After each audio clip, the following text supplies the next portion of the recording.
All right, guys, welcome back to the fourth ranked team on my NHL Deep Dive series. This has been a journey, and we're almost there. We got three more teams to go after this. But today we're talking about the Carolina Hurricanes. And Carolina is a fascinating team to me because they're always a team that has great underlying numbers. But due to a lot in part to circumstances outside of their control, they always seem to end up uh, falling just short. And for one reason or another, one year it's goaltending, one year it's injuries. It's always been something that seems to kind of get in the way of them going from, getting to the conference finals to getting over the hump into the Stanley Cup final. And they feel like they're kind of on the cusp every single year. And this offseason was interesting for them because obviously Eric Tulsky steps in as GM, which I was pretty open about being a great hire. I've loved Eric Tulsky as a candidate for years. I think he did a pretty decent job based on the situation this team was in.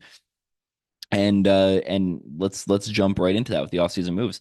The forward core, I think unquestionably got worse.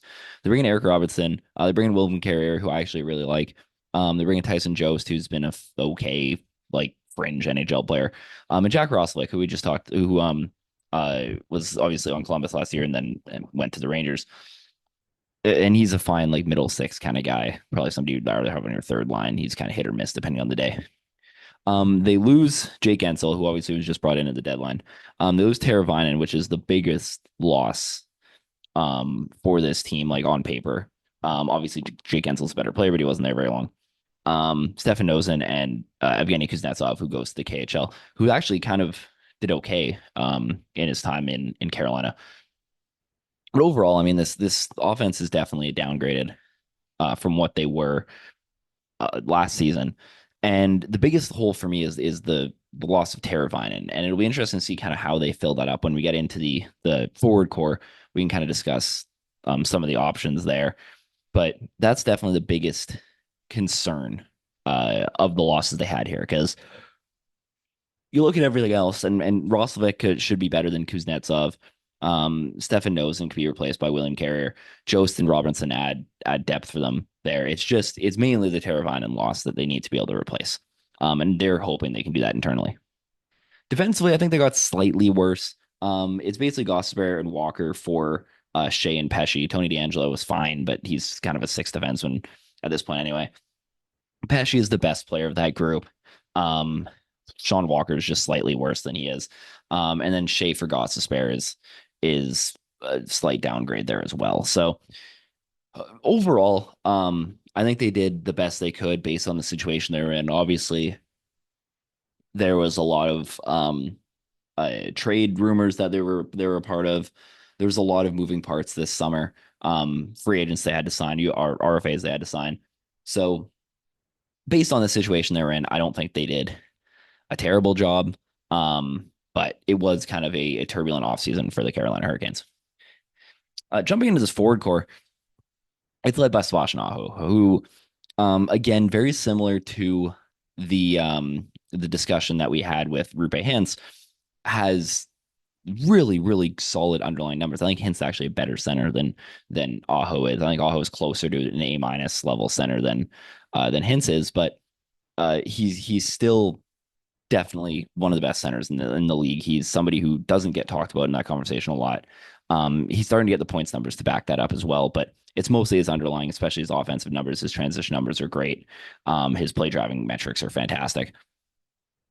And the point totals are starting to come, and that's why I was able to put him up in A. If you look at somebody like a Sveshnikov, for instance, who also has really good underlyings, the difference is Sveshnikov hasn't been able to get those consistent point totals yet, and that's kind of the difference between the two for me at the moment. And I think if Sveshnikov can kind of find that consistency, then it should be able to show that he can really be one of those top centers or one of those top wingers in the NHL. And it just hasn't quite been there yet. We'll see if he can kind of figure that out as we continue to go here. But I mean, like Sebastian Aho over the last 2 years, 156 points in 153 games. He's been fantastic in that role. Andrei Svechnikov is fourth on the team if you include Jake Ensel's numbers from that time, and he's at 107 and 123. So he's there, but the injuries have been there, and everything else. He's very much in that A minus adjacent category. He just jump up another solid season for him, and he should be able to jump up to that A minus tier. But it's just consistency playing, and the counting stats just aren't where Svechnikov is. Martin Necas is obviously the player that was involved in the most trade rumors this summer. Obviously, he's still here. They got that problem sorted out. Seth Jarvis also in that same vein. I think they're very not similar necessarily in playing type, but I think Seth Jarvis is kind of the guy who could take that next leap this season. I think Martin Necas is kind of this might be where he ends up being. But again, if he's your fourth best forward, that's a pretty solid spot to be in. My biggest concern for this team is definitely the second line center position. I think, you move past the top four guys and you really start to get some questions. I think Jordan Staal is much better served as being your 3C. And we've seen him play that role a little bit. It'll be interesting to see if they move one of the wingers into the center spot. Again, that seems to be something that they like doing. But again, I don't think that second line center spot is very secure right now, even if you do move one of those guys in there. So that's something that they should definitely strive to try to fix as a long-term thing. And Bradley Nadeau is obviously the guy they'd like to see take over for that Teravainen spot. And if he can do that, then that solves that issue for sure. But at this point, it's a question mark, right? Like he's unproven, and they expect him to play there. Carolina has a pretty solid prospect pool, especially based on where they've been drafting. So they should have kind of a next wave of players coming up fairly soon. Nadeau is kind of the guy whose time it is to prove himself this year, and we'll see how that works. Other than that, I mean, the bottom six it has some interesting players. I mean, Jack Roslovic, somebody who could bounce in and out of a top six. Jesperi Kotkaniemi, I think, is been underrated by a lot of people because the point total has been kind of inconsistent. But I mean, he started last year off really well. He started the year before that. I think he had like 42 or 43 points. So, like, he's somebody who, if he's your 4C, let's say, and you move Jordan Staal down and you get yourself a solid 2C, that's a really strong center core. The problem is that everybody else has kind of been elevated right now. And Eric Robinson's just kind of fine as your 4C. But even that bottom six, like, there's not a whole lot there that jumps out to me as like something that I'm excited about, right? Like William Carrier's a good third line winger, but he's not somebody who can bump up into the top six. I mean, Jonathan Martinook has really taken strides the last couple of years to become a solid defensive third liner, but he's not somebody who can jump into the top six. Jack Drury, maybe like again, like I don't know if I trust him playing, in top 6 minutes. And then Jack Roslovic's probably the most likely to be able to jump up because he's done it before, but even then, like that's not a secure option. He's a very inconsistent player. So, like overall, the top end of this roster is solid, but it's just that inconsistency of the back end is something that I feel like they need to fix. Nadeau is definitely the biggest question mark, and if he can step in and be a top six winger right away, then hey, that kind of solves that issue for Carolina. Moving on to the blue line, this is a unit that I love. It's my number one ranked blue line in the NHL right now, and I think that's pretty fair. They have, I mean, Jacob Slavin, one of the top two-way defenders in the league. He's definitely in the conversation once you get past like the Adam Foxes of the world. He's in that next tier for sure. Yeah, he rocks. I'm interested to see how his role changes now that Brett Pesce's not there. That'll be kind of interesting because although I like Sean Walker and Sean Walker should be able to take on a lot of that responsibility, Brett Pesce is a better defenseman. So it'll be interesting to see kind of how they use Slavin now that they don't have Pesce there. But I'm not really worried about it. Jacob Slavin's been one of the strongest defensemen in the NHL the last couple of years. He should be fine. Brent Burns, again, offensively, rocks. Age is the concern. He's definitely lost a bit of a step, but his offensive numbers are still very good. The way Carolina runs their system is kind of more of a dump and chase system, actually plays really well into Brent Burns' lack of speed because he can kind of stay back. He doesn't have to join. His rush leading doesn't have to be there because they're just dumping the puck in a lot. So that actually kind of plays really well into the longevity of Brent Burns, which is why I don't think we're going to see as big of a decline as we might have if he was on like pretty much any other team in the NHL. But because the Hurricane system kind of fits, should be able to mitigate the aging curve offensively for Brent Burns. Like he'll still be a solid offensive option. Defensively, I mean, he's never been anything special defensively. So that's going to be kind of what you need to, you do take what you can get with Brent Burns, basically. Dmitry Orlov, again, is somebody that gave, that crazy 3 year, like $7.5 million contract, whatever it was, to. And he's solid. I mean, like there's nothing really wrong with Orlov's game as a whole. He's a very good third option for this team. And Sean Walker's there, right? And Sean Walker, again, is kind of your jack of all trades defenseman. You can kind of just do a bit of everything. Um, and he should be able to kind of fill that Brett Pesce void between Walker and Orlov. They should be able to fill that Brett Pesce void. And Shane Gosper is somebody who has always kind of been underrated. I found, I think the contract that he got in Philly, kind of overrated his value, but everywhere he's went since then, he's been a super productive, like bottom pair, like kind of fourth, fifth guy on a defensive unit. And that's exactly what he's going to be in Carolina. So that's been great. And then Chatfield, whose underlying numbers have been fantastic. Honestly, Chatfield has looked like his metrics point to him being able to take on a larger role, and he's not going to have to because he's going to be the sixth best defenseman on this unit.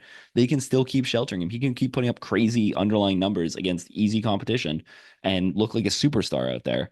And that's why he's only a C plus though, because I don't know if I trust him to be able to do that against tougher competition. I mean, his strength of competition has been super weak over that time frame, but he's still really good. Like it's like he's been fantastic for the role they've given him, and based on the construction of this blue line, that's all they're really going to ask him to do, and that's totally okay. So overall, I mean, I think it's the best unit in the NHL going into the season. It's close. Like the top three or four were pretty close in overall score, but Carolina did end up taking the crown, so they get the number one spot. Finally, in net, and this is going to be an interesting conversation because I'm curious to see what the reaction is going to be to these ratings. But they're tied for 15th for me, so middle of the pack. It's Frederik Andersen and Korchenkov.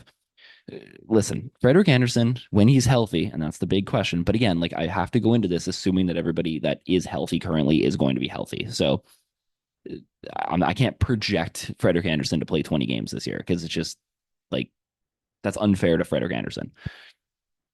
But when he's healthy, his numbers have been very good. Like he's still, even like when he's coming off an injury, when he's been coming off injuries and like coming into play games, his numbers have still been really strong when he's playing. But the question is, can he play enough games to make that matter? And I mean, if he was playing 40, 50 games a season and putting up the numbers that he would be, he'd be a B plus goalie for sure. B plus A minus type goal, even. Like his numbers are that good, but it's just the games played are so small that like I have to treat him like a very good, I have to treat him in the same breath as like a Alex Stolarz, basically. But if he's healthy and he can play a ton of games, or not a ton of games, but if he can play 40, 45 games this season, then he should be a really solid option for number one goaltender. And Peter Korchenkov has been a pretty solid number two. I mean, like his numbers are also pretty good. So like based on the role what he's been thrown in the situations. So like that's the biggest question mark for this tandem in general is just, can they stay healthy? Can they play a full season? And if the answer to that is yes, then I project this goaltending tandem to look better than 15th by the end of the season.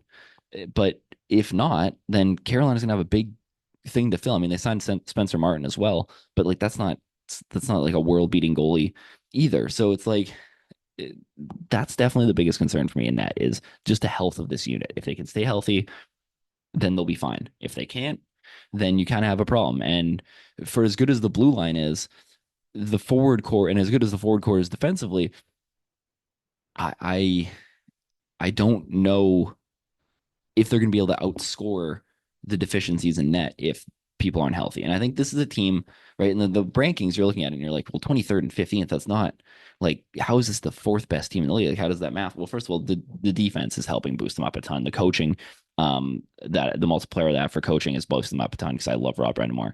Um, they have a bunch of guys like in their depth system that give them a bit of rankings as well, so that helps. But like this is definitely a team that I think is better than the sum of their parts. Like they're a team that like when you look at the individual players, it doesn't like scream world beater to you.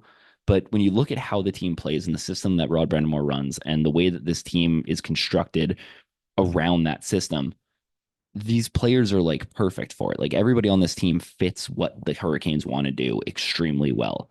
And that is why they're ranked so high, because it's not just about ranking the individual players and then like putting them on, throwing them in a list and being like, there it is, right? Like you have to take the context of it too. And Carolina is one of those teams where their team on paper might not look as good as, like some of the teams that we've even talked about, right? Like their roster might not look good as good of as an Edmonton or a Toronto or a Vegas or a Dallas or whatever. But when you look at the context of how this team is built and what they want to do, they are one of the most cohesive, if not the most cohesive teams in terms of roster construction matching what they want to do on the ice. And for that reason, it paired with the fact that Rob Brind'Amour, I think, is one of the best coaches in the league. They need to be in the conversation as a cup contender. And I mean, they've been hovering around that bubble for the last couple of years too. So they're an interesting team to watch. I'm curious to see what Eric Tulsky does throughout the season, because I think he should be a fairly active GM based on some of the holes on this roster. Like I do think the second line center spot is a concern. I do think they potentially could look to add another winger, especially if Nadeau doesn't work out. But even if he does, right, like support that system.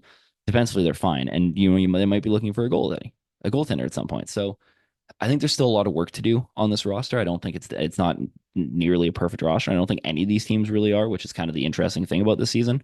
I think the middle of the pack is actually where the majority of teams are, and then you just kind of have a couple that slightly separated from that. But like overall, I think the Hurricanes need to be in the conversation as one of the best teams in the league, and I have them ranked number 4. So thank you for watching. If you enjoyed, leave a like. Make sure you subscribe so you can catch the final 3 videos. And yeah, if let me know what you think of the Carolina Hurricanes roster, and we'll see you in the next video. Thank you for watching.